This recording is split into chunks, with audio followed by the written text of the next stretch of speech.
Hello friends, স্বাগত উত্তরণ YouTube চ্যানেলে। WBSSC গ্রুপ সি এবং গ্রুপ ডি এক্সামের জন্য বেসিক নলেজ অফ কম্পিউটারে আমরা তৃতীয় পর্বে উপস্থিত হলাম।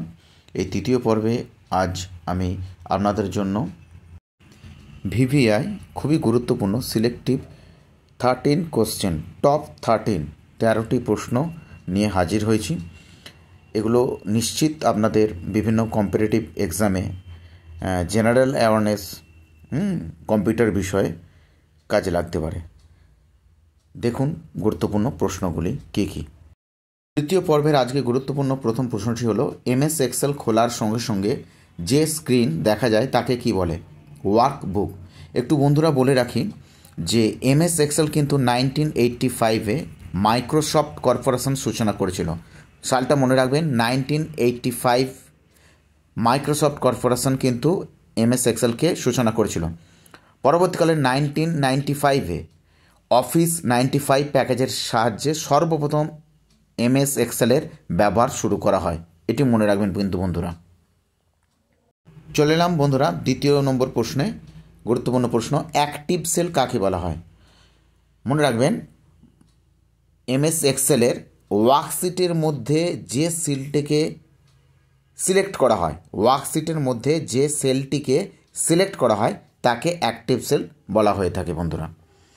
চলে যাচ্ছি আমরা 3 নম্বর প্রশ্ন, এক্সেলের সর্বশেষ সেল অ্যাড্রেস কোনটি? VVI খুব গুরুত্বপূর্ণ প্রশ্ন। এক্সেলের সর্বশেষ সেল অ্যাড্রেসটি হলো XFD 1048576।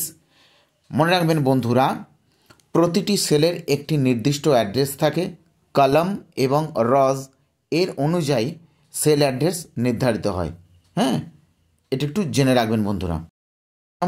4 নম্বর প্রশ্নে, এক্সেলের ছোট সেলের আয়তন কত?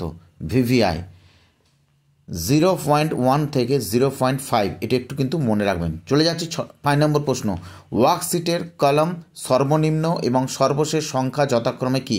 VVI 1 থেকে 16384। মনে রাখবেন এটা 16384, 1 থেকে 16384। 6 নম্বর প্রশ্ন, র এর সর্বনিম্ন এবং সর্বশেষ সংখ্যা যথাক্রমে কত? 1 থেকে 1048576।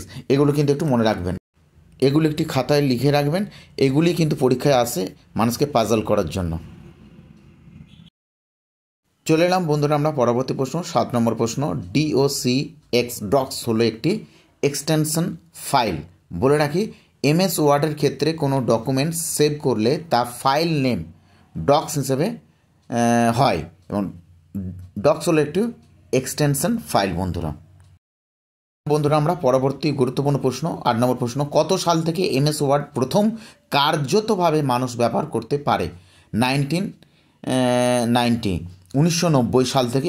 সেই সঙ্গে বলে রাখি MS ওয়ার্ডের ভার্সানগুলি হলো ওয়ার্ড 2003, ওয়ার্ড 2007, ওয়ার্ড 2010, ওয়ার্ড 2015। এগুলো একটু মনে রাখবেন বন্ধুরা, কিন্তু কাজে লাগবে। কোন ভার্সনগুলো মনে রাখবেন, এখানে কিন্তু 9 নেই, মনে রাখবেন কিন্তু।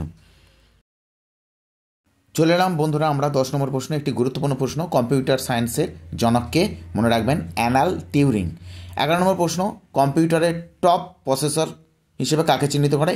না, মনে রাখবেন ইন্টেল। বিশ্বের মধ্যে ইন্টেলকে কম্পিউটারের টপ প্রসেসর হিসেবে চিহ্নিত করা হয়ে থাকে। চলে যাচ্ছি প্রশ্ন 12 নম্বর প্রশ্ন, মডার্ন ডিজিটাল কম্পিউটারের জনককে? জর্জ স্টিভরিজ। মনে রাখবেন। 13 নম্বর প্রশ্ন, কম্পিউটারের চিপ কী দিয়ে তৈরি হয়? VVI silicon. তার জন্য ভারতের ব্যাঙ্গালোরকে মনে রাখবেন সিলিকন ভ্যালি বলা হয় থাকে। তাহলে এই তৃতীয় পর্ব থেকে আমরা টপ 13 কোশ্চেন কম্পিউটার নলেজ থেকে সাধারণ জ্ঞান হিসেবে আমরা দিলাম, কাজে লাগতে পারে। ভালো লাগলে একটি লাইক করে যাবেন এবং ভালো লাগলে অবশ্যই সাবস্ক্রাইব করে রাখুন চ্যানেলটি, পরবর্তী হয়তো অনেক কাজে আসতে পারে। ভালো থাকুন আপনারা, সুস্থ থাকুন, ধন্যবাদ।